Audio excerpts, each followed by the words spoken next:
Students, welcome to the Alpha Physics Classes. मैं रस्म सिंह। आज आप लोग को जो टॉपिक पढ़ाने वाली हूँ वो बहुत ही अच्छा टॉपिक है और बहुत ही प्यारा टॉपिक है। वो है हमारा ब्लड। सभी की बॉडी के अंदर ब्लड प्रेजेंट होते हैं एंड अगर आपके बॉडी में अच्छा खासा ब्लड है तो आप काफ़ी सुंदर भी दिखते हो। तो ये ब्लड होता क्या है, ब्लड के बारे में आपको जानना है कि ब्लड में क्या क्या प्रेजेंट होते हैं, कौन कौन से कंपोनेंट्स होते हैं। एंड आपको पता है ये 10th क्लास के लिए बहुत ही इंपॉर्टेंट टॉपिक होता है हमारा। सबसे फर्स्ट बोला जा रहा है blood is a fluid connective tissue. Blood जो होते हैं वो फ्लूइड कनेक्टिव टिश्यू होते हैं। फ्लूइड क्यों बोला जाता है? बिकॉज लिक्विड के ब्लड के अंदर लिक्विड पार्ट भी प्रेजेंट होते हैं और कुछ सॉल्यूट पार्ट भी प्रेजेंट होते हैं। तो अगर लिक्विड पार्ट है दैट्स वाई उसे फ्लूइड बोला गया। और कनेक्टिव टिश्यू इसलिए बोले जाते हैं बिकॉज हमारे बॉडी के हर एक पार्ट जो होते हैं एक दूसरे से कनेक्ट करते हैं ब्लड के हेल्प से, यानी हमारे बॉडी में हर पार्ट में ब्लड ट्रैवल करता है। तो इसीलिए इसे कनेक्टिव टिश्यू में रखा गया। टाइप्स ऑफ टिश्यू अगर आप क्लास 9 में पढ़े होंगे तो वहाँ पे टाइप्स ऑफ टिश्यू में कनेक्टिव टिश्यू आते हैं। तो कनेक्टिव टिश्यू में एक हमारा ब्लड भी आता है। तो ब्लड अगर आपसे पूछा जाता है व्हाट इज ब्लड, तो आप बोल सकते हो कि ब्लड एक फ्लूइड कनेक्टिव टिश्यू होता है। ब्लड का कलर कैसे होते हैं? रेड कलर का होता है, आप देखे हो, ठीक है ना। तो ब्लड का जो कलर रेड होते हैं वो क्यों होते हैं? तो ब्लड का कलर रेड एक पिगमेंट के कारण होते हैं और उस पिगमेंट का नाम क्या होता है? हेमोग्लोबिन। यानी अगर आपसे पूछा जाता है कि ब्लड का कलर रेड ही क्यों होता है, ब्लू क्यों नहीं होता या फिर अदर कलर का क्यों नहीं होते हैं, बिकॉज ब्लड के अंदर एक रेड पिगमेंट प्रेजेंट होते हैं और उस रेड पिगमेंट का नाम क्या होता है? हेमोग्लोबिन। और हेमोग्लोबिन के कारण ही हमारे ब्लड का कलर कैसा होता है? रेड कलर के होते हैं। अब आते हैं कि ब्लड बना हुआ किससे होता है, यानी ब्लड में क्या क्या प्रेजेंट होते हैं। तो ऐसे तो बहुत सारे सबस्टांस प्रेजेंट होते हैं बट मेनली यहाँ पे 4 कंपोनेंट्स होते हैं। मेनली ब्लड के अंदर 4 कंपोनेंट्स होते हैं, यानी 4 कंपोनेंट से मेनली ब्लड बना हुआ होता है। और वो 4 कंपोनेंट क्या होते हैं? Plasma, RBC, WBC, platelets. RBC को क्या बोला जाता है? Red blood cell. डब्ल्यूबीसी को क्या बोला जाता है? White blood cell. तो सबसे पहले तो रेड ब्लड सेल आपको समझ जाना है कि ये रेड कलर का होगा, ठीक है ना। वाइट ब्लड सेल यानी कि ये कलरलेस होते हैं, इनका खुद का कोई कलर नहीं होता बट ये चारों एक साथ ही रहते हैं। तो दैट्स वाई हमें पूरा का पूरा ब्लड का कलर रेड दिखते हैं। और वो रेड क्यों दिखता है? बिकॉज आरबीसी के पास में प्रेजेंट होते हैं हेमोग्लोबिन। आरबीसी के पास क्या प्रेजेंट होता है? हेमोग्लोबिन। तो इसका फुल फॉर्म आपको याद रखना है, आरबीसी का red blood cell and WBC का हो जाएगा वाइट ब्लड सेल। तो blood is made up of mainly 4 components. ऐसे बहुत सारे कंपोनेंट होते हैं बट मेनली उसमें 4 कंपोनेंट प्रेजेंट होता है, प्लाज्मा, आरबीसी, डब्ल्यूबीसी, प्लेटलेट्स। अब यहाँ पे एक पॉइंट आपको याद रखना है कि इन चारों में से जो लिक्विड पार्ट हमारा होता है वो प्लाज्मा होते हैं। यानी ब्लड का जो लिक्विड पार्ट आपको दिखते हैं, जैसे ब्लड अगर कहीं से आपका कट जाता है, छिल जाता है तो वहाँ से ब्लड आपको दिखते हैं। तो ब्लड आपको किस तरह का दिखाई देता है? सॉलिड होता है, लिक्विड होता है या गैसियस फॉर्म में? तो लिक्विड फॉर्म में दिखाई देते हैं। तो ब्लड का जो लिक्विड पार्ट होता है वो किसकी वजह से होते हैं? प्लाज्मा की वजह से। यानी ब्लड में लिक्विड पार्ट हमारा प्लाज्मा होता है, जबकि आरबीसी, डब्ल्यूबीसी जो प्लेटलेट्स होते हैं वो हमारा सेलुलर पार्ट है, यानी वो सेल के फॉर्म में प्रेजेंट होते हैं, यानी सॉल्यूट के फॉर्म में होते हैं। तो ये आपको याद रखना है कि ब्लड के चारों ही कंपोनेंट्स में से लिक्विड पार्ट हमारा प्लाज्मा होता है, जबकि आरबीसी, डब्ल्यूबीसी और प्लेटलेट्स जो होते हैं वो हमारा सेलुलर पार्ट होता है, यानी कि सेल का जो पार्ट होता है, यानी डिफरेंट सेल हमारे यहाँ प्रेजेंट होते हैं। नेक्स्ट, हमारे ब्लड में लगभग 55% प्लाज्मा होते हैं। यानी हमारे बॉडी के अंदर जितना भी ब्लड है तो उन सभी ब्लड को अगर आप काउंट करते हो तो उस सारे ब्लड का जो 55% होते हैं वो हमारा क्या होता है? प्लाज्मा होते हैं। और हमारे ब्लड के 45% क्या होते हैं? आरबीसी। और डब्ल्यूबीसी लगभग 1% होता है और प्लेटलेट्स भी लगभग 1% ही हमारे बॉडी के अंदर प्रेजेंट होता है। इट मीन्स दैट कि अगर आपसे पूछे जाएंगे कि ब्लड के तो 4 कंपोनेंट्स होते हैं, plasma, RBC, WBC, platelets. RBC कितना परसेंट होता है? 55। प्लाज्मा कितना परसेंट होता है? 55। आरबीसी तो बहुत सारे बुक में 40% लिखा होता है, किसी में 45, तो अप्रॉक्सीमेटली 45%। डब्ल्यूबीसी लगभग 1%, प्लेटलेट्स लगभग 1%। तो इस तरह से हमारा वहाँ पर डिस्ट्रीब्यूशन होते हैं। एक और भी चीज़ याद रखना है कि जो प्लाज्मा होते हैं, प्लाज्मा में लगभग 90% जो हमारा होता है वो वाटर होते हैं।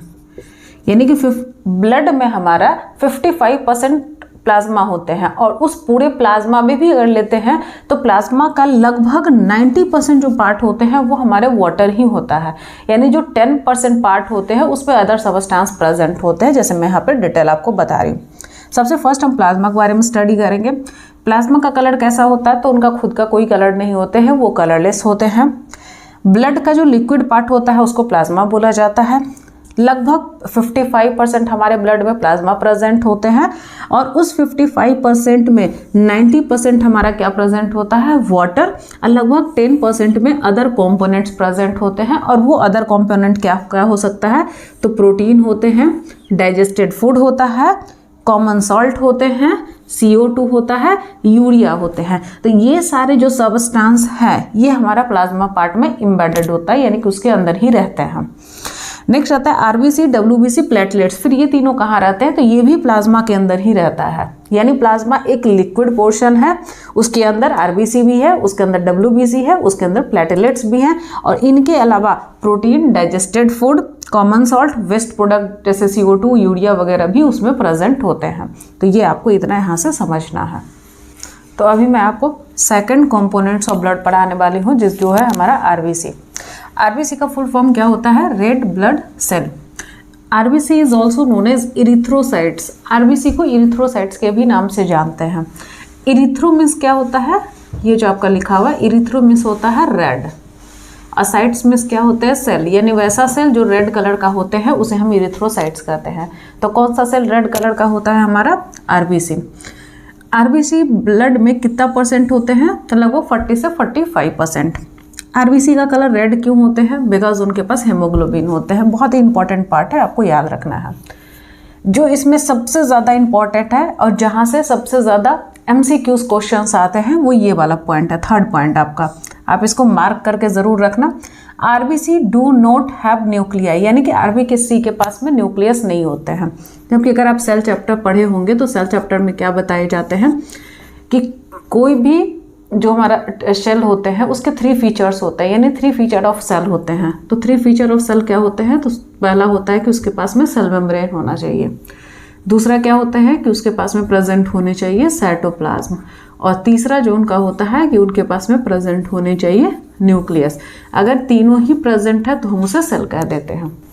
RBC एक सेल तो होते हैं लेकिन उनके पास में न्यूक्लियस प्रेजेंट नहीं होते हैं। हमारे बॉडी के अंदर एक ही ऐसा सेल है जिसके पास न्यूक्लियस नहीं है, और वो होते हैं RBC। दैट्स वाई यहाँ से सबसे ज़्यादा MCQ क्वेश्चन आते हैं कि एनिमल बॉडी के अंदर एक ऐसे सेल का नाम बताइए जिसके अंदर न्यूक्लियस प्रेजेंट नहीं होते हैं, तो वो हमारा हो जाएगा RBC। RBC का जो लाइफ स्पैन होता है, यानी वो कितने दिनों तक वो कोई भी एक जो RBC का सेल होता है वो कितने दिनों तक जिंदा सर्वाइव कर सकते हैं, कितने दिनों तक जिंदा रह सकते हैं, तो वो 120 डेज। यानी कोई भी एक RBC का सेल है तो लगभग 120 दिनों तक वो जिंदा रहेंगे, यानी अप्रॉक्सीमेटली 4 मंथ्स। ये आपको याद रखने हैं। बोला जाता है कि RBC की लाइफ स्पैन छोटी क्यों होती है, मतलब 120 दिन ही क्यों रहते हैं, बहुत छोटा लाइफ स्पैन है। तो बोला जाता है कि इनके पास न्यूक्लियस नहीं होने के कारण इनकी लाइफ छोटी होती है। बट जैसे जैसे हम आगे सेल में बढ़ेंगे तो उनकी लाइफ स्पैन और भी छोटे होते जाती है। तो ये भी पॉइंट यहाँ पे इंपॉर्टेंट है कि RBC का लाइफ स्पैन कितना होता है, तो अप्रॉक्सीमेटली 120 डेज। अगर मंथ्स में पूछा जाता है तो 4 मंथ्स। अब बोला जाता है कि RBC के पास एक पिगमेंट प्रेजेंट होता है जिससे कहा जाता है हेमोग्लोबिन, और हेमोग्लोबिन के पास एक कैपेसिटी होते हैं कि वो क्या करते हैं कि हम जब ब्रीदिंग करते हैं, जब हम सांस को लेते हैं तो सांस लेते हैं तो हम क्या करते हैं, एयर इनहेल करते हैं, तो एयर में कौन सा गैस प्रेजेंट होता है, ऑक्सीजन। तो हमारा हेमोग्लोबिन क्या करते हैं, जो हमारा हेमोग्लोबिन है ब्लड के अंदर प्रेजेंट, इस ऑक्सीजन को अपनी ओर खींचता है और बाइंड करके ब्लड के साथ में वो सभी जगह वहाँ पर ट्रेवल करते हैं। क्या लिखा गया है, पढ़ो यहाँ से। RBC contains a special pigment haemoglobin that carries oxygen from lungs to the tissue, यानी कि ऑक्सीजन जो है लंग्स से टिश्यू तक वो लेकर के जाते हैं। कौन लेकर के जा रहा है, हेमोग्लोबिन। कहाँ पे प्रेजेंट है, ब्लड पे।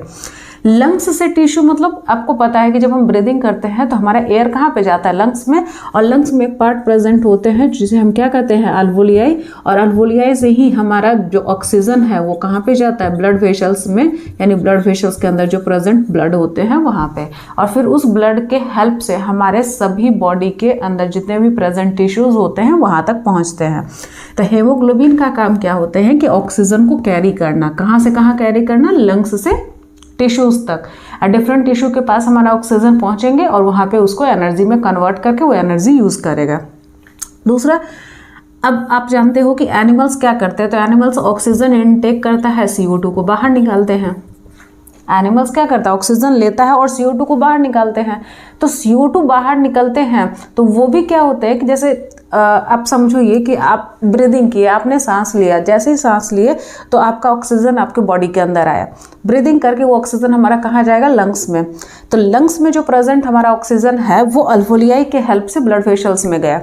अब ब्लड वेसल्स में क्या होंगे कि वो सभी सारे हमारे बॉडी के हर एक पार्ट में, चाहे वो हैंड का पार्ट हो, टो का पार्ट हो, लेग का पार्ट हो, हेड का पार्ट, कहीं भी हो, सभी जगह हमारा ब्लड के हेल्प से ऑक्सीजन पहुंच जाएंगे। तो हमारा टिश्यू क्या करेगा कि उस ऑक्सीजन का यूज़ करेंगे और ऑक्सीजन का यूज़ करके एक वेस्ट प्रोडक्ट निकालता है जिसका नाम क्या होता है, CO2 बाहर निकलते हैं। तो CO2 फिर किससे ट्रैवल होकर के आते हैं, तो CO2 भी जो ट्रैवल होते हैं वो हमारे ब्लड के साथ ही होता है और RBC ही उसको ट्रैवल करके लेकर के आता है। यानी RBC क्या करेगा कि उसको फिर से वापस लेकर के आएगा और फिर वो कहाँ पे लेकर के आएंगे, लंग्स के पास में, और लंग्स से फिर उसी अल्वोलियाई से होते हुए फिर से वो हमारे, जब हम ब्रीदिंग आउट करते हैं यानी सांस को बाहर छोड़ते हैं तो फिर से वो हमारा बाहर निकल जाता है। यानी जो ऑक्सीजन कैरी होते हैं वो लंग्स से टिश्यूज़ होते हैं और जो CO2 कैरी होते हैं वो डिफरेंट टिश्यूज़ CO2 देता है, किसको देते हैं, लंग्स को। With the help of lungs वो हमारे बॉडी से बाहर निकल जाते हैं। तो ये पॉइंट आपको अच्छे से याद रखना है। नेक्स्ट बोला जाता है कि अप्रॉक्सीमेटली 3 मिलियंस ऑफ RBC हर दिन मरते हैं। यानी हमारे बॉडी के अंदर लगभग 3 मिलियन RBC डेली डाई होता है, यानी डेली मरते हैं। तो जब इतने, एक ह्यूज नंबर है, 3 मिलियन एक बहुत बड़ा नंबर है, तो अगर 3 मिलियन अगर डेली RBC खत्म हो रहे हैं तो फिर इसका मतलब RBC की कमी हो जानी चाहिए हमारे बॉडी में। तो बोला जाता है कि अगर लगभग एक दिन में 3 मिलियन RBC डाई कर रहे हैं तो उसके रेस्पेक्ट में लगभग 4 टाइम्स, यानी जितना हमारा डाई किया, 3 मिलियन डाई किए तो 3 मिलियन का 4 टाइम्स जो होंगे, यानी कि उसके 4 टाइम्स उतना RBC हमारे बॉडी में पर डे बनते जाता है। इसलिए हमारे बॉडी के अंदर RBC की कमी नहीं होती है। और आपको पता है कि हमारे बॉडी के अंदर ब्लड फॉर्मेशन का काम कौन करते हैं, बोन मैरो जो होता है वो ब्लड फॉर्मेशन का काम करते हैं। इसीलिए अगर हम किसी को ब्लड डोनेट करते हैं, कोई भी अगर इंसान है, अगर किसी को ब्लड की ज़रूरत है तो अगर हम ब्लड डोनेट करते हैं तो ऐसा नहीं कि अगर हम किसी को ब्लड दे देंगे, रक्तदान ऐसे भी सबसे बड़ा दान माना जाता है, तो अगर आप किसी को ब्लड को डोनेट कर देते हो तो ऐसा नहीं कि आप काफ़ी कमज़ोर हो जाओगे, नहीं, ऐसा नहीं है। जैसे ही आप ब्लड डोनेट करोगे विदिन 24 आवर्स जितना आपने ब्लड डोनेट किया उसके अप्रॉक्सीमेटली 4 टाइम्स ब्लड आपके बॉडी के अंदर फॉर्म हो जाते हैं। बट वहाँ पर थोड़ी डाइट आपको अच्छी रखनी होगी, यानी खाना आपको अच्छा खाना होगा। इसलिए अगर हम किसी को ब्लड डोनेट करते हैं तो ब्लड डोनेट करने से ऐसे हम वीक हो जाएंगे, ऐसा कुछ भी नहीं होता है। बट आपकी उम्र होनी चाहिए ब्लड डोनेट करने की। जब आप 18 ईयर्स अब क्रॉस करोगे देन आप ब्लड को डोनेट कर सकते हो। तो ये हमारा पूरा RBC होते हैं। एक बार मैं फिर से रिकॉल करा देती हूँ। RBC का फुल फॉर्म क्या होता है, रेड ब्लड सेल। अनदर नाम क्या बोला जाता है, इरिथ्रोसाइट्स। RBC कितना परसेंट होते हैं ब्लड में, लगभग 40 से 45%। RBC का कलर रेड होते हैं, क्यों, क्योंकि हीमोग्लोबिन होता है। RBC के पास कोई न्यूक्लियस प्रेजेंट नहीं होते हैं। RBC कितने दिनों तक जिंदा रहते हैं, अप्रॉक्सीमेटली 120 डेज। मंथ्स में अगर पूछा जाएगा 4 मंथ्स। इसका लाइफ स्पैन छोटा क्यों होता है, बिकॉज इनके पास न्यूक्लियस नहीं होते हैं। हेमोग्लोबिन का काम क्या होता है, तो ब्लड के अंदर प्रेजेंट ऑक्सीजन को कैरी करना, कहाँ से कहाँ कैरी करना, लंग्स से टिश्यू, और हमारे ब्लड में प्रेजेंट CO2 को टिश्यू से लंग्स तक लेकर के जाना, ये हमारा काम होता है हेमोग्लोबिन का। कितने बिलियन RBC डेली डाई हो रहे हैं, 3 मिलियंस। और कितना बन रहा है, तो उससे अप्रॉक्सीमेटली 4 टाइम्स ज़्यादा। अगर हम किसी को ब्लड डोनेट करते हैं तो देन ब्लड हमारे बॉडी के लिए यूज़फुल ही होता है, क्योंकि हमारे बॉडी में जो ब्लड पहले से प्रेजेंट है, जो काफ़ी दिनों से हैं, वो बाहर निकल जाएंगे और फिर नए ब्लड वहाँ पे फॉर्म होते हैं। तो ब्लड डोनेट करना हमें चाहिए। तो यही यहाँ पे कॉन्सेप्ट आपको मैंने समझाया। तो अभी मैं आपको 3rd कॉम्पोनेंट्स ऑफ ब्लड पढ़ाने वाली हूँ, जो कि है WBC। WBC का फुल फॉर्म क्या होते हैं, वाइट ब्लड सेल। WBC को ल्यूकोसाइट्स भी बोला जाता है। ल्यूको मीन्स होता है वाइट, साइट्स मीन्स होते हैं सेल। WBC जो होते हैं वो लगभग अप्रॉक्सीमेटली 1% हमारे ब्लड में प्रेजेंट होते हैं। इनके पास न्यूक्लियस भी प्रेजेंट होते हैं। इनका जो लाइफ स्पैन होते हैं वो लगभग 10 से 12 दिन होता है, यानी कि WBC का जो लाइफ स्पैन होता है वो 10 से 12 डेज होते हैं।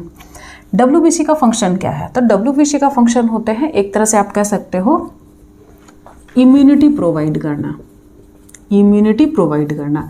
हमारे बॉडी के अंदर इम्यून सिस्टम को स्ट्रॉन्ग करने का काम हमारा करता है WBC।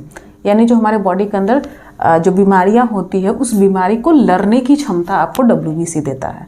यानी आपके बॉडी के अंदर जो प्रेजेंट WBC होते हैं वो आपको लड़ने की क्षमता देते हैं ताकि आप किसी भी बीमारी से लड़ सको। याद रखिएगा, हमारे बॉडी में बीमारी तभी होता है या कोई डिजीज़ आपके बॉडी के अंदर तभी कैरी होते हैं जब हमारा WBC कमज़ोर हो जाता है, यानी वीक हो जाते हैं। तो ये हमारी इम्यून सिस्टम को स्ट्रॉन्ग करने का काम करते हैं। तो आपको याद रखना है what is the function of WBC। तो WBC का फंक्शन होता है हमारे बॉडी के अंदर इम्यूनिटी प्रोवाइड करना, हमारे इम्यून सिस्टम को स्ट्रॉन्ग करना, ताकि हम बीमारी से फाइट कर सकें। अब यहाँ पे आते हैं, WBC fight infection and protect us from disease. यानी WBC क्या करता है, इन्फेक्शन से फाइट करने का काम करते हैं। यानी हमारे बॉडी के अंदर कोई वायरस, कोई बैक्टीरिया, अगर उनकी वजह से अगर कोई डिजीज़ होने वाले हैं तो उसके लिए अगेंस्ट में ये फाइट करना स्टार्ट कर देते हैं, और वो फाइट कर करके हमें बीमारियां होने से क्या करते हैं, बचा लेते हैं। तो करते क्या है, तो बोला जाता है कि सम WBC can eat up the germs which causes disease. ठीक है, यानी कुछ WBC तो क्या करते हैं कि जो जर्म्स हमारे बॉडी के अंदर इंटर करते हैं ताकि हम बीमारियां पैदा कर सके, और वैसे जर्म्स जो डिजीज कॉज कराते हैं उसे हम क्या कहते हैं, पैथोजेंस। यानी that type of germs which causes disease known as pathogens. तो ये क्या करते हैं, WBC क्या करते हैं कि उस जर्म्स को ही खा जाते हैं, मतलब उसको खा जाता है, ईट कर लेता है, उसको इंगल्फ कर लेता है। ठीक है, और कुछ WBC क्या करते हैं कि हमारे अंदर बॉडी के अंदर एंटीबॉडीज़ बना लेते हैं, और ये एंटीबॉडीज़ क्या करते हैं कि डिजीज़ के अगेंस्ट में वो फाइट करते हैं, और फाइट करके हमारी बॉडी को बचाने का काम करते हैं। जैसे हम लोग वैक्सीन्स वगैरह लेते हैं, सभी देखते हो ना कि छोटे बच्चे का जन्म होता है तो उसको वैक्सीन्स दिए जाते हैं। तो जो वैक्सीन्स उनको दिया जाता है वो क्या करते हैं कि उनके बॉडी में एंटीबॉडीज़ बना लेता है, और एंटीबॉडीज़ क्या करेंगे कि अगर वो बीमारियाँ उनके बॉडी के अंदर होने वाला आएगा, वो जर्म्स आएंगे, तो उसके लिए ये एंटीबॉडीज़ बना करके उसको बचा लेता है, यानी वो बीमारी उसको होने नहीं देते हैं। तो WBC का जो फंक्शन होता है वो मेनली होता है कि हमारे बॉडी के अंदर इम्यूनिटी स्ट्रॉन्ग करना, हमारे बॉडी के अंदर जर्म्स और बैक्टीरिया जो बाहर से आ रहे हैं उसको रोकने का काम करना, प्रिवेंट करना, किल कर देना, ताकि हमारे बॉडी के अंदर कोई भी बीमारी ना हो सके, यानी फाइट करने का काम करते हैं। और WBC हमारे बॉडी के अंदर एंटीबॉडीज़ भी बनाते हैं ताकि वो कोई भी बीमारी हमारे बॉडी के अंदर ना हो। Next, WBC is also known as soldiers of the body. WBC को सोल्जर ऑफ द बॉडी भी बोला जाता है, बहुत इंपॉर्टेंट पार्ट है, मार्क ज़रूर कीजिएगा। क्यों बोला जाता है सोल्जर्स? अब बता, सोल्जर का काम क्या होता है? जो हमारे रहते हैं, आर्मी है, BSF है, जो बॉर्डर पे रहते हैं सोल्जर्स, उनका काम क्या होता है? अपने देश की रक्षा करना। उसी तरह से WBC का काम क्या होता है? हमारी बॉडी की रक्षा करना, यानी हमारे बॉडी को प्रोटेक्ट करते हैं। जिस तरह से सोल्जर्स हमारे देश को प्रोटेक्ट करते हैं उसी तरह से WBC हमारे बॉडी को प्रोटेक्ट करता है। That's why they are known as soldiers of the body. Next जो हमारे आते हैं वो आते हैं प्लेटिलेट्स। ठीक है, फोर्थ हमारा कंपोनेंट्स है ब्लड का। Platelets are also known as thrombocytes. Thrombo का मतलब होता है क्लॉट, यानी किसी को जमाने का काम करना, यानी वैसे सेल जो किसी को जमने में हेल्प करते हो। ठीक है ना, क्लॉट यानी कि रोकने में काम करता हो, तो उसे हम क्या कहते हैं? थ्रोम्बोसाइट्स। यानी प्लेटिलेट्स को थ्रोम्बोसाइट्स भी बोला जाता है। अप्रॉक्सीमेटली कितना % प्रेजेंट होते हैं? 1%। इनके पास भी कोई न्यूक्लियस प्रेजेंट नहीं होते हैं। इनका काम क्या होता है? प्लेटलेट्स मेनली हमारे बॉडी के अंदर करते क्या है, तो हेल्प्स इन ब्लड क्लॉटिंग। अब आप देखो, कहीं आप जा रहे हो, जाते हुए कहीं आपका बॉडी में मानते ये हाथ है, यहाँ से छिल गया, तो छिलते तो वहाँ से क्या निकलने लगता है? ब्लड। तो आप देखते हो कि जो ब्लड निकलते हैं, तो आप अगर इसको थोड़ी देर रोक दो या थोड़ी देर बाद अगर इसको किसी चीज़ से ऐसे कर दबा दो तो क्या होता है कि ये जम जाता है, और जमने के बाद क्या होता है कि ब्लड यहाँ से जो नहीं होता है वो निकलना बंद हो जाता है। तो ये जो ब्लड निकलना बंद हो गया, ये जो जम गया, वो जमता किसकी वजह से है? प्लेटिलेट्स की वजह से। अगर आपके बॉडी के अंदर प्लेटिलेट्स नहीं होंगे तो क्या होगा कि हमारा ब्लड जमेगा नहीं, वो तब तक निकलते रहेंगे जब आपकी बॉडी से पूरा का पूरा ब्लड ना निकल जाए बाहर। समझ में आ रही है? तो प्लेटलेट्स का फंक्शन क्या होते हैं? ब्लड क्लॉटिंग में हेल्प करते हैं। जो हमारे बॉडी के अंदर जो ब्लड प्रेजेंट होते हैं, किसी घाव के कारण, किसी कट के कारण, कोई एक्सीडेंट हो गया उसके वजह से अगर आपका ब्लड निकलने लगता है तो वो ब्लड जो जम जाता है, क्लॉट हो जाते हैं, वो किसके वजह से होते हैं? Due to the presence of platelets and preventing blood loss, और ब्लड लॉस को ये प्रिवेंट करने का काम करते हैं। और आपको पता है कि जब कोई डेंगू जो बीमारी होती है, उस डेंगू बीमारी में सबसे ज़्यादा पहले हमारे प्लेटलेट्स लेवल को ही वो क्या करता है, कम कर देते हैं। दैट्स वाई ये थोड़ा ज़्यादा डेंजरस डिजीज़ हो जाते हैं। प्लेटलेट्स का लाइफ स्पैन क्या होता है, तो अप्रॉक्सीमेटली 9 डेज होते हैं। तो ये 4 कंपोनेंट्स ऑफ ब्लड था जो मैंने अभी आपको बताया। अब मैं फंक्शंस ऑफ ब्लड आपको समझाऊंगी। तो अभी मैं आपको फंक्शंस ऑफ ब्लड पढ़ाने वाली हूँ। फंक्शंस ऑफ ब्लड क्या होता है, यानी ब्लड का फंक्शंस क्या क्या होते हैं हमारे बॉडी के अंदर। तो ब्लड का पहला जो फंक्शन होते हैं वो होते हैं ऑक्सीजन का ट्रांसपोर्टेशन कराना, यानी ऑक्सीजन, हमारे बॉडी को ऑक्सीजन की ज़रूरत होती है ताकि वो एनर्जी, जो हमारा खाना है उसको एनर्जी में कन्वर्ट कर सके और उसको यूज़ कर सके। तो जो ऑक्सीजन को कैरी कराने का काम करते हैं वो कौन करता है, ब्लड। और कहाँ से कहाँ कैरी कराते हैं, तो लंग्स से different parts of the body, यानी कि lungs to tissues. Second, CO2 tissue से लेकर के आता है और लंग्स को देता है कौन, blood. Next function, carries digested food. Blood digested food को भी कैरी करते हैं, और कहाँ से कहाँ, तो डाइजेस्टेड फूड जो हमारा खाना जो होता है वो स्मॉल इंटेस्टाइन, आपको पता है हमारा खाना जो होता है complete digestion of food small intestine में होता है। तो स्मॉल इंटेस्टाइन में जो हमारा फूड डाइजेस्ट हो गया है उसको डिफरेंट पार्ट्स में पहुँचाने का भी काम कौन करते हैं, ब्लड। ब्लड का काम हार्मोन्स भी वहाँ पे कैरी करना होता है, यानी हमारे बॉडी के अंदर जो हार्मोन्स प्रेजेंट होते हैं वो हार्मोन को कैरी करने का भी काम करते हैं। और वो हार्मोन को कौन रिलीज करता है, एंडोक्राइन ग्लैंड। एंडोक्राइन ग्लैंड वैसे ग्लैंड को बोला जाता है जो अपने हार्मोन्स को डायरेक्टली ब्लड को देते हैं और उसके हेल्प से different types of functions perform करते हैं। नेक्स्ट, ब्लड का फंक्शन होता है जो हमारे बॉडी के अंदर प्रेजेंट यूरिया होते हैं उसको लीवर से लेकर के किडनी में आना, ताकि एक्सक्रीशन प्रोसेस में वो हमारे बॉडी से बाहर निकल जाए। यानी यूरिया का हमारे बॉडी से बाहर निकालने का काम भी कौन करता है, ब्लड। यानी उसको लीवर से किडनी में लाने का काम करता है और आफ्टर दैट वहाँ से एक्सक्रीशन होते हैं। नेक्स्ट, ब्लड का काम होता है हमारे बॉडी को प्रोटेक्ट करना, क्योंकि उनके अंदर क्या प्रेजेंट होते हैं, WBC। ब्लड का काम होता है हमारे बॉडी टेम्परेचर को मेंटेन करना। हमारे बॉडी का टेम्परेचर कितना होता है, तो अप्रोक्सीमेटली 37 डिग्री सेल्सियस हमारे बॉडी का टेम्परेचर होते हैं। तो इस टेम्परेचर को मेंटेन करने का काम भी कौन करता है, ब्लड।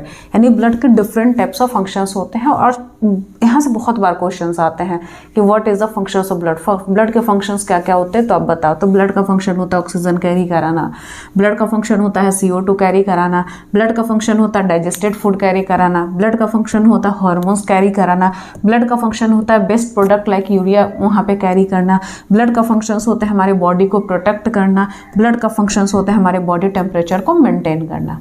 तो आई होप आपको सारे पॉइंट समझ में आ गया होगा। Thank you so much.